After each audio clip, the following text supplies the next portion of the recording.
Slauter, here to do my review of Jasper Fforde's Lost in a Good Book. I gotta tell you, there's a whole lot to cover in this. I actually had to take notes, gonna have to read from it to you. So let's wrap up after the first one, the Eyre Affair. So Thursday's married, she got in to the book Jane Eyre. Acheron gets killed as a result of that. The ending of Jane Eyre gets changed. Now, that was a big issue for Spec Ops. There's a big interrogation, but it comes down to that most of the readers loved it. Loved the new ending. They didn't like the old one.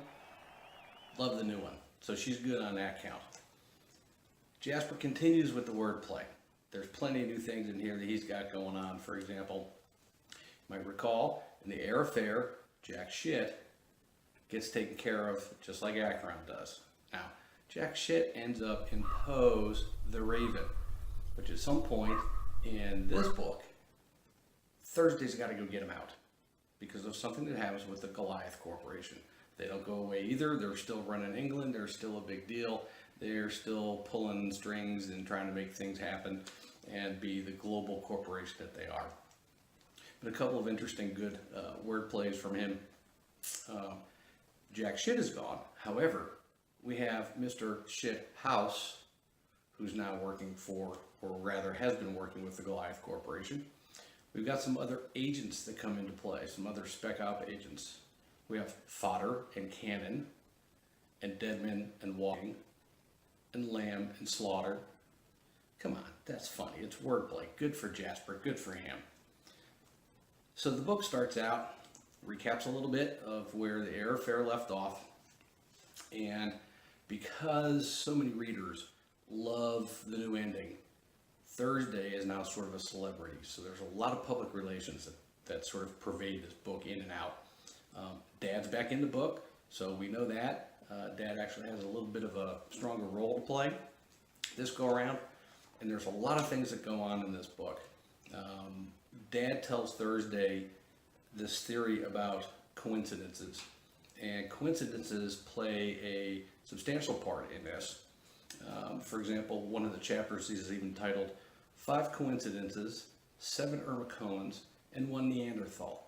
And by the way, the Goliath Corporation, they have reconstituted extinct species. Dodos, Neanderthals, mammoths, Tasmanian tigers. So, you know, this sort of corporate greed pervades this also. But the Neanderthals have a very interesting role to play this go around. So it'll be interesting to see what Jasper does with those in upcoming books. So one of the other things that he throws into this one, there's a new Shakespeare play. So she's got to deal with that with one of the other Spec Ops guys. Landon disappears, her husband. So now what is she going to do with that? The man's gone. And that totally upsets her life. Changes everything. She's no longer in the house. She's in some crappy little apartment. She's still got Pickwick the dodo. But now nobody even knows that she was married. And that causes other problems. So even though Acheron Hades is gone, he has siblings. And his sister pops up in this book and really wreaks havoc with Thursday. Dad is still in here, as I said. Mycroft retires. Turns out he retires into a Sherlock Holmes book. So that's kind of interesting, the way that Jasper ties that into this. Thursday also meets Granny next, who at this point I think is 108 years old. And she's convinced that she can't die until she's read the 10 most boring classics ever written. So even though Thursday has gotten off from the interrogation of the Eyre Affair, she's still in trouble with Book World. And there's something in Book World called jurisfiction. And she gets pulled into Book World. She has a Book World lawyer. And one of the things that Jasper does in this is he has her hearing take place in Kafka's book, The Trial. Now, I haven't read that one yet, but the way that Jasper plays that out in this book, I can only imagine what the real story is like.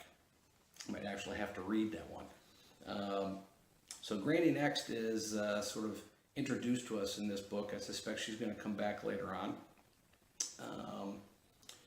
book world contains a library of everything that was ever written, everything that will ever be written, and the head librarian is the Cheshire Cat.